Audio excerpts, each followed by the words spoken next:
Assalamualaikum warahmatullahi wabarakatuh.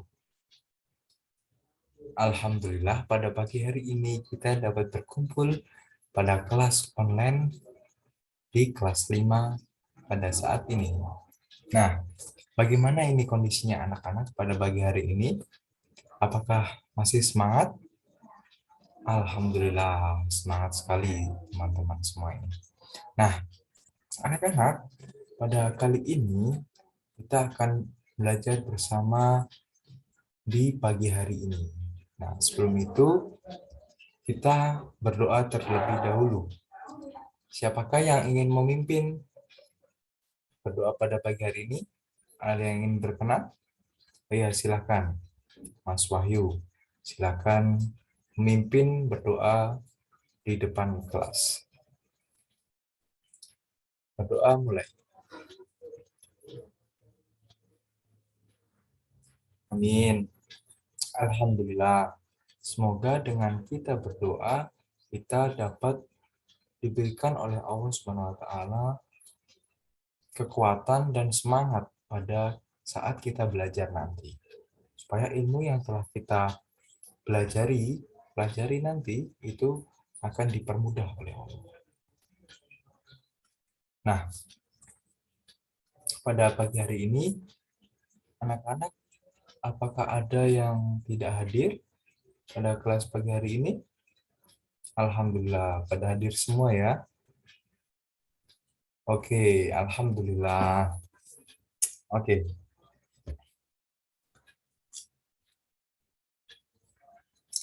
pada pagi hari ini kita akan belajar bersama tentang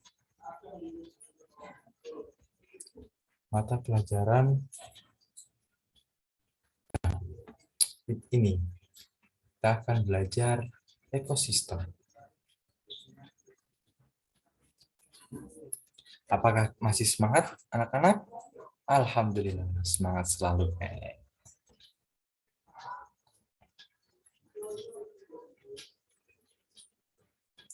Nah, untuk menambah semangat kita semua, mari kita tepuk PPK. 1, 2, 3. Tepuk PPK. Ya, kurang keras, kurang keras. Kita mulai lagi. Tepuk PPK, religius, nasionalis, mandiri, dan gotong royong. Salam PPK, cerdas, berkarakter, menyenangkan, luar biasa, hebat. Oke. Nah,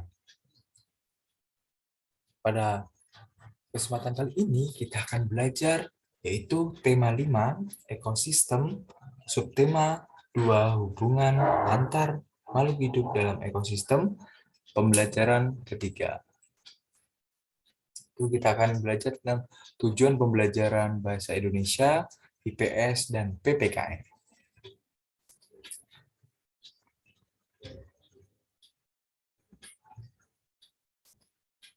Nah, sebelum itu, Bapak ingin bertanya pada anak-anak tentang kapan hari kemerdekaan bangsa Indonesia itu. Ada yang tahu? Oh ya, pintar. Mas Alif, yaitu 17 Agustus 1945. Nah, siapakah siapakah saja tokoh yang berperan dalam menyusun teks proklamasi? Ayo, ada yang tahu? Yang sudah belajar tadi malam. Siapa saja tokoh yang berperan dalam menyusun teks proklamasi? Ya, yang pertama ada Soekarno, ada Muhammad Hatta, dan sebagainya. Betul, yang disampaikan oleh Mas Alvan. Ada beberapa yang ikut serta dalam penyusunan teks proklamasi. Nah, dari pertanyaan tersebut, itu ada kaitannya dengan pembelajaran yang akan kita laksanakan pada pagi hari ini. Nah, pada pagi hari ini kita akan belajar yaitu untuk pertujuan pembelajarannya yaitu dengan mencermati artikel singkat tentang subak di Bali, siswa mampu menemukan dan menghubungkan konsep-konsep dalam bacaan dengan benar. Yang kedua, menggunakan artikel tentang subak di Bali, siswa dapat menjawab pertanyaan-pertanyaan dengan benar. Tiga, dengan menggunakan artikel tentang subak di Bali, siswa dapat menghubungkan kondisi daerah dengan kegiatan ekonomi di daerahnya. Nah, keempat, itu menyimak video tentang lingkungan masyarakat, siswa mampu mengidentifikasi aktivitas masyarakat ekonomi dengan benar. Yang kelima, dengan membaca teks bacaan tentang proklamasi, siswa dapat menjawab dengan tepat pertanyaan yang berhubungan dengan peristiwa bersejarah. Keenam, dengan menyimak video proklamasi, siswa dapat menyimpulkan peristiwa sejarah dengan tepat. Nah, yang terakhir, yang ketujuh, yaitu dengan mengenal proklamasi sebagai salah satu peristiwa yang bersejarah di bangsa Indonesia. Siswa mampu memainkan peran dalam drama proklamasi secara baik. Nah, itu adalah tujuan pembelajaran pada pagi hari ini. Nah, anak-anak, dalam bahasa Indonesia, untuk cara menentukan pokok pikiran pada paragraf sebagai berikut. Nah, untuk menentukan sebuah paragraf itu ada beberapa poin yang harus kita ketahui sebelumnya. Yaitu yang pertama, untuk menentukan pokok pikiran, yaitu kita harus yang pertama membaca seluruh kalimat dalam paragraf. Terus yang kedua, itu menandai kalimat awal, akhir, atau kalimat awal dan kalimat akhir di paragraf. Yang ketiga, itu menandai pikiran pokok yang terdapat di awal, akhir, ataupun kalimat awal dan akhir pada paragraf. Itu adalah pokok pikiran pada paragraf untuk menentukan caranya. Nah, tadi anak-anak sudah mengetahui bagaimana caranya kita untuk menentukan pokok pikiran pada paragraf. Yaitu yang pertama tadi apa? Ya, membaca seluruh kalimat dalam paragraf. Yang kedua, menandai kalimat awal, akhir dalam kalimat, paragraf, dan yang ketiga yaitu menandai pikiran pokok yang ada di dalamnya. Nah, pada bacaan sistem irigasi subak yang ada di buku kalian halaman 43, itu kalian bisa mencoba cara tersebut, ketiga cara tadi. Untuk yang pertama, tentukan pokok pikiran dan informasi penting dari bacaan tersebut. Yang kedua, kalian membuat ringkasan dari paragraf sistem irigasi subak yang ada di Bali. Oke, silakan anak-anak mengerjakan kegiatan 1. Oke, alhamdulillah.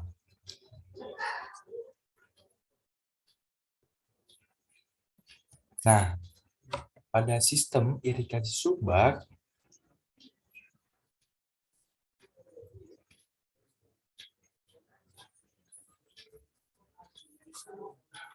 di Bali itu apa sih sistem irigasi subak? Setelah kalian membuat pokok pikiran dan informasi penting dalam bacaan dan membuat ringkasan, ya betul. Subak di Bali itu adalah sekumpulan petani yang ada di Bali untuk mengelola irigasi atau sistem perairan untuk mengairi sawah-sawah yang ada di Bali.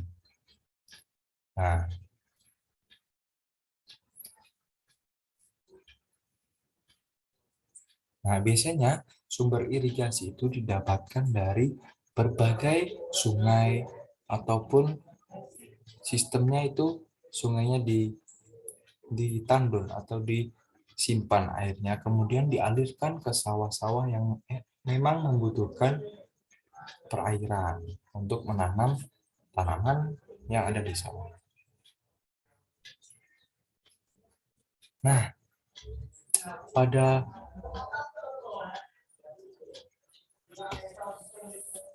aktivitas subak di Bali, sistem irigasi subak itu menurut anak-anak, sistem irigasi di subak itu sebuah penampakan atau apa? Penampakan buatan atau penampakan alam yang sudah kita pelajari kemarin. Oh iya, betul. Nah, dalam sistem irigasi subak itu termasuk adalah penampakan alam buatan, di mana aktivitas ekonomi masyarakat di sana adalah sebagai pekerjanya adalah sebagai petani untuk mengelola sawahnya dengan dibantu dengan penampakan buatan alam, yaitu sistem irigasi subak. Nah, anak-anak masih ingat kan kemarin kita belajar tentang dua penampakan alam atau penampakan yang ada di bumi ini. Nah, teman-teman, penampakan itu apa sih yang kita pelajari kemarin itu?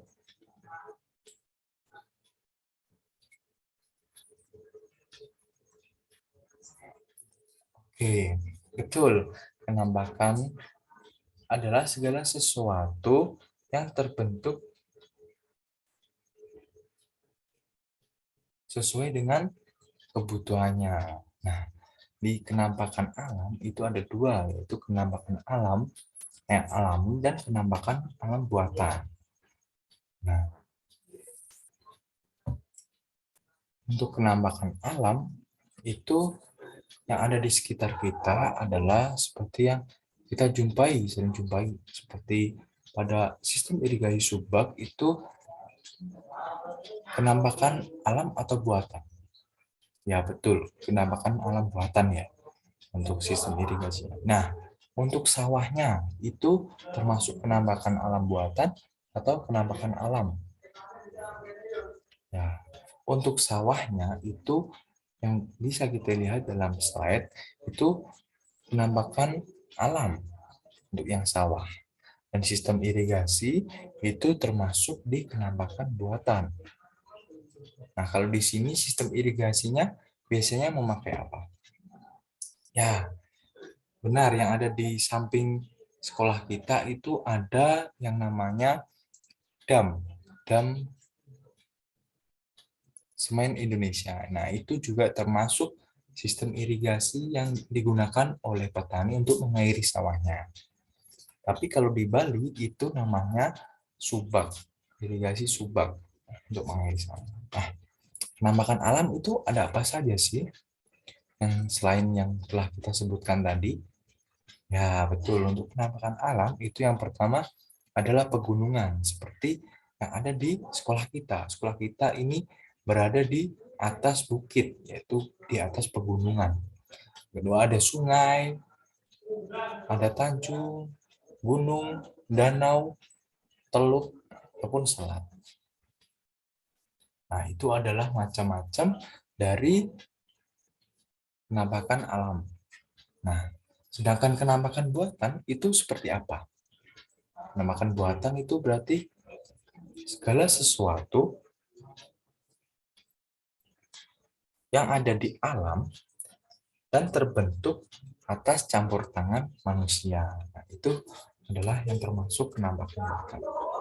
Yaitu seperti macam-macamnya itu ada yang namanya pelabuhan, ada yang namanya bandar udara, atau yang seringkali kita sebut sebagai bandar udara. Terus ada kawasan industri, waduk, dam, itu juga termasuk dalam penampakan buatan. Kebun binatang dan perkebunan. Karena semuanya itu atas ada campur tangan dari manusia terbentuknya penampakan tersebut. Nah, ini adalah gambar dari pegunungan.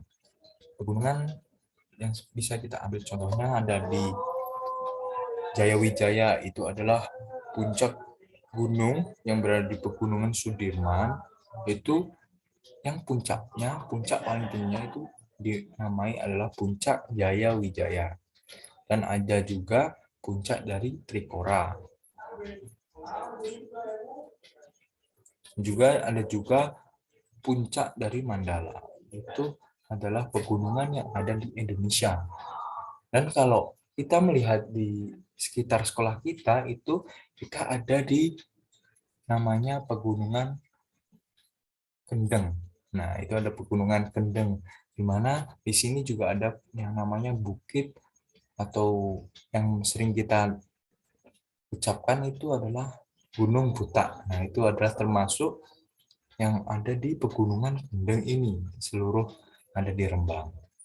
Nah, yang kedua, gunung. Itu juga termasuk di daerah pegunungan. Pegunungan itu adalah sekumpulan dari gunung-gunung yang berjejer. Ada seperti contohnya Gunung Semeru, ada Gunung Kerinci, Gunung Rinjani, dan macam-macam. Dan di situ juga ada ketinggian-ketinggian dari gunung tersebut sampai 3.800 meter itu adalah Gunung Kerinci, ada 3.676 itu adalah Gunung Semeru. Nah, biasanya kalau pengukuran di pegunungan itu menggunakan MDPL. Nah, ada yang tahu MDPL itu kepanjangan dari apa? Ya, MDPL itu adalah meter di atas laut. Nah, jadi kalau ada tulisan Gunung Semeru 3.676 mdpl, berarti adalah meter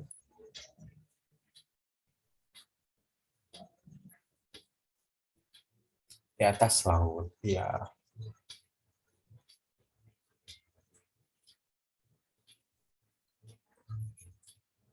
Nah, berarti kalau ada mdpl itu adalah meter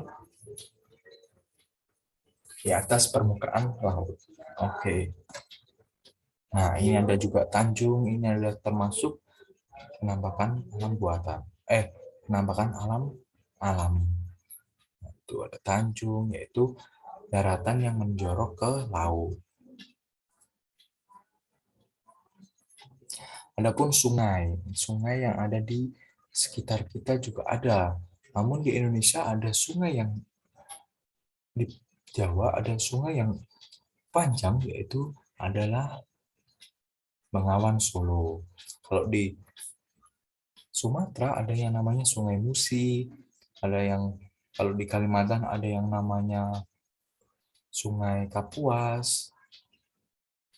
Nah, kalau di Papua itu ada yang namanya Sungai Membreamo. Ya, Sungai Membreamo itu sungai yang terpanjang yang ada di Papua. Nah, ada juga danau, teluk. Kalau danau itu genangan air yang sangat luas yang dikelilingi oleh daratan. Nah, ini prosesnya itu oleh alam. Bisa dengan air hujan ataupun dari letusan gunung berapi yang membuat genangan air. Nah, kalau teluk itu adalah bagian laut yang menjorok ke daratan. Dan biasanya kalau teluk ini dimanfaatkan oleh manusia untuk dibuat pelabuhan, untuk pelabuhnya kapal-kapal besar ataupun kapal-kapal nelayan. Nah, yang terakhir ada yang namanya selat. Selat itu adalah laut yang sempit yang menghubungkan antara dua pulau.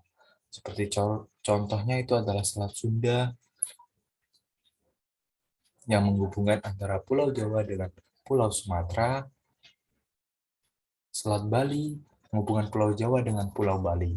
Itu adalah selat laut kecil yang menghubungkan antara dua pulau. Nah, Setelah kita mempelajari penampakan alam, kita sekarang belajar penampakan buatan. Nah, kalau penampakan buatan ini ada campur tangan dari manusia. Itu seperti waduk. Waduk ini dibuat oleh manusia seperti danau yang digunakan untuk kepentingan irigasi ataupun perikanan ataupun juga untuk PLTA, yaitu untuk mengubah dari aliran air kemudian dirubah menggunakan generator dan diubah menjadi listrik. Nah, waduk yang terkenal di Indonesia itu adalah ada waduk Gajah Mungkur, ada waduk Malahayu, dan waduk Cirata yang ada di Jawa Barat. Dan ada banyak lagi waduk-waduk yang ada di Indonesia dan memiliki kepentingan dan tujuannya masing-masing. Yang kedua ada pelabuhan, yaitu tempat berlabuhnya atau singgahnya kapal. Itu untuk dipergunakan sebagai sarana jual beli, sarana untuk kita transportasi, dan macam-macam. Kalau di Jawa Tengah, tempat kita, itu memiliki pelabuhan yang besar, yaitu Pelabuhan Tanjung Mas. Yang ada di mana? Makanya ya ada di Kota Semarang. Kalau di Surabaya itu ada namanya Tanjung Perak. Di Jakarta ada yang namanya Tanjung Priok. Jadi Tanjung itu biasanya dimanfaatkan oleh manusia untuk dibuat pelabuhan. Ada juga kebun binatang, yaitu supaya untuk tujuannya mengedukasi masyarakat untuk dan melestarikan habitat dari hewan. Seperti contohnya kita yang sering ke Ragunan yang ada di Jakarta, dan juga yang ada di Jogja itu namanya Gembira Luko, dan di Wonokromo di Surabaya. Itu juga kebun binatang. Yang keempat ada namanya bandar udara, yaitu tempat untuk tinggal atau landas dari transportasi udara atau tempat terminalnya bagi pesawat. Nah, itu digunakan untuk juga ekspor impor ataupun untuk transportasi manusia ataupun semacamnya. Nah, penampakan selanjutnya, penampakan buatan adalah perkebunan, yaitu tempat untuk kita menanam tanaman industri yang dibutuhkan di Indonesia ataupun di luar negeri untuk kita ekspor. Itu seperti kita ingin menanam kopi tapi dalam skala besar, untuk menanam teh, sawit, dan macam-macam. Yang keenam, yang terakhir adalah kawasan industri, atau biasanya kalau ada di kota-kota besar itu namanya kawasan industri Kota Karawang. Nah, itu adalah di mana lokasi tersebut itu difokuskan untuk usaha dan lingkup besar seperti pabrik-pabrik, supaya apa? Untuk kawasan industri ini itu lebih ke supaya tempat kerja itu lebih fokus di sana, dan juga untuk mengurangi pencemaran lingkungan untuk fasilitas lingkungan yang jauh lebih baik. Jadi untuk tempat tinggal dan tempat kerja itu dibedakan kalau di kota-kota besar sesuai dengan kebutuhannya. Setelah kita belajar tentang aktivitas perekonomian masyarakat di Indonesia, itu ada beberapa contohnya, yaitu seperti peternakan dalam bidang aktivitas peternakan, perkebunan, perikanan, perdagangan, perindustrian, dan pertambangan, serta jasa. Nah, sekarang anak-anak sudah mengerti apa itu perekonomian yang ada di masyarakat itu tergantung sama kondisi yang ada di sekitarnya. Nah, sekarang teman-teman buatlah sebuah tulisan non-fiksi. Paling sedikit 3 paragraf yang berkaitan tentang penampakan alam. Silakan dikerjakan. Untuk penampakan alam bisa dipilih salah satu. Misalnya peternakan yang ada di sekitar kita. Kita ingin beternak skala besar, itu ingin fokus kemana? Ternak sapi, ataupun ternak ayam, dan sebagainya. Itu kita buat sedikitnya 3 paragraf yang berkaitan tentang penampakan alam. Silakan. Oke, Alhamdulillah sudah selesai ya teman-teman. Kita lanjutkan untuk pembelajaran pada pagi hari ini, yaitu tentang peristiwa proklamasi kemerdekaan Republik Indonesia. Nah, proklamasi itu adalah apa sih proklamasi itu? Ya, proklamasi itu adalah merupakan bagian dari sebuah pengakuan dari Indonesia yang ingin menyatakan Indonesia ini telah merdeka dan sudah bebas dari penjajahan. Itu adalah yang menamakan sebuah proklamasi. Itu diproklamirkan sebuah teks di mana Indonesia itu sudah menyatakan diri bebas dari penjajahan. Yang berbunyi proklamasi. Kami bangsa Indonesia dengan ini menyatakan dan dari kemerdekaan Indonesia, hal-hal yang mengenai pemindahan kekuasaan dan lain-lain diselenggarakan dengan cara seksama dan dalam tempo sesingkat-singkatnya. Jakarta, 17 Agustus 1945. Atas nama bangsa Indonesia, Soekarno-Hatta. Nah, itu adalah isi dari teks proklamasi.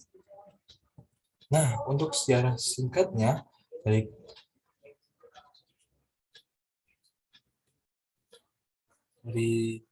kemerdekaan Indonesia itu kita bisa lihat videonya di YouTube.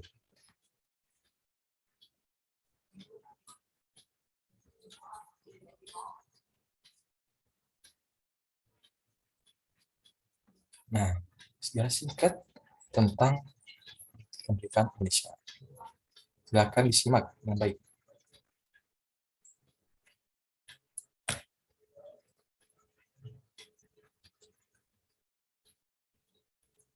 Dan pertama Indonesia pada 1945, bertepatan ketika di bulan Ramadan terjadi pada hari Jumat. Video. Nah,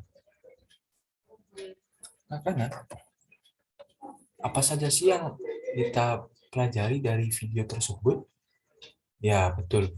Video tersebut itu menceritakan sejarah bagaimana bangsa Indonesia itu bisa sampai di titik merdeka bebas dari penjajahan. Dan akhirnya bangsa Indonesia itu bisa menyatakan itu dengan teks proklamasi yang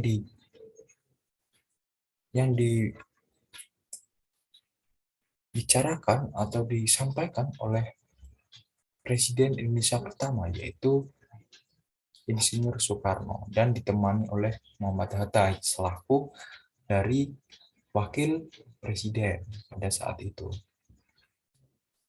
Nilai-nilai persatuan dan kesatuan yang diterapkan pada peristiwa 17 Agustus 1945, yaitu bangsa Indonesia itu telah bulat tekadnya untuk bersatu dan merdeka dari penjajah.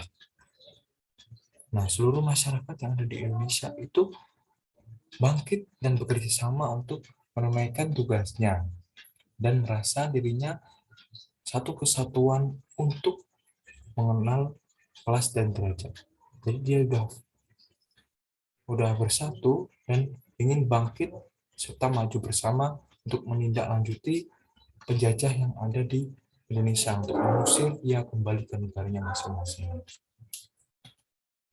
Nah, manfaat dari teks proklamasi tadi bagi diri kita dan bagi bangsa Indonesia itu yaitu yang pertama, teks proklamasi itu anak-anak yaitu kita akan melepaskan diri dari belenggu penjajahan bangsa ini supaya kita dapat hidup dengan bebas dengan apa yang kita mau dan kita wujudkan bersama dengan berdirinya bangsa Indonesia ini. Nah, yang kedua, itu dapat hidup sederajat tanpa ada yang namanya kasta dan derajat. Kita hidup sederajat dengan bangsa-bangsa lain yang telah merdeka dalam pergaulan antar bangsa di dunia internasional. Nah, selain itu yang ketiga yaitu menaikkan martabat bangsa. Dan yang keempat yaitu dapat memulai perjuangan sebagai negara baru dengan semangat baru dan tujuan baru. Nah, itu adalah manfaat proklamasi kemerdekaan bagi bangsa Indonesia. Nah, kegiatan ketiga yaitu berdasarkan bacaan di atas dan sumber informasi lainnya, jawablah pertanyaan-pertanyaan yang diberikan. Tugasnya itu anak-anak bisa mengerjakan tugas evaluasi yang sudah dikirimkan melalui WhatsApp group. Bisa dikerjakan sekarang. Dan untuk batas pengumpulannya bisa dikerjakan sampai nanti jam malam, jam 12 malam. Oke, batas pengumpulan akhirnya nanti jam 12.00 malam.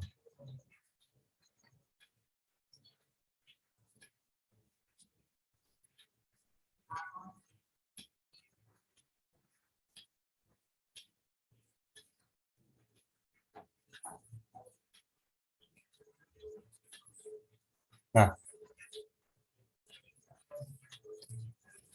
hasil dari pembelajaran hari ini, kita belajar bahwa apabila kita mempunyai tekad yang bulat, maka kita harus memperjuangkannya dengan baik.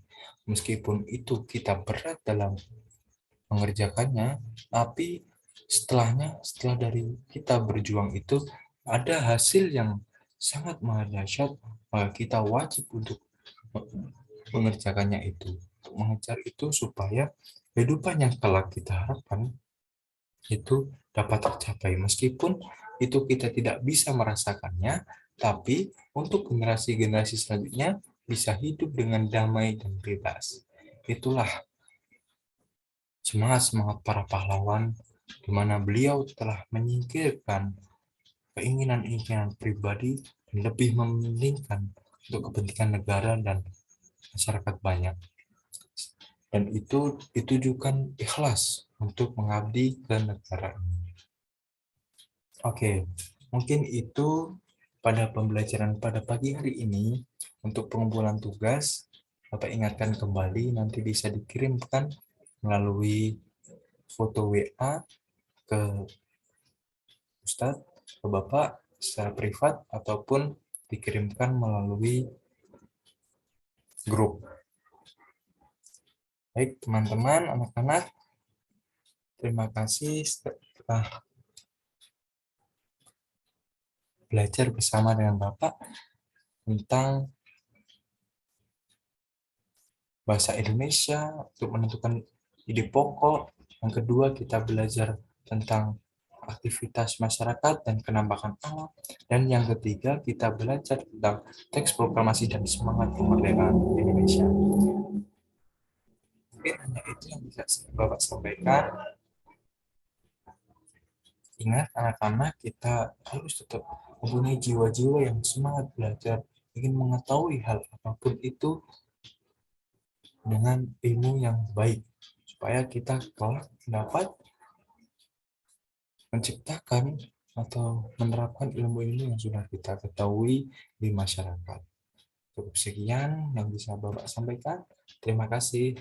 Selamat mengerjakan LKPD yang sudah Bapak bagikan di WhatsApp group dan pengumpulannya bisa dikumpulkan minggu depan. Terima kasih. Bisa melanjutkan aktivitas masing-masing. Bapak tutup. Sebelumnya kita berdoa terlebih dahulu. Ya silakan Mas Sudarja dipimpin berdoa sebelum kita mengakhiri pada pembelajaran pada pagi hari ini. Berdoa mulai. Amin. Alhamdulillah sudah selesai pembelajaran pada pagi hari ini. Semoga ilmu yang kita pelajari bersama dapat kita terapkan dan kita ambil sisi positifnya untuk bekal kita ke depan. Terima kasih. Apabila ada salah kata, mohon maaf. Wassalamualaikum warahmatullahi wabarakatuh.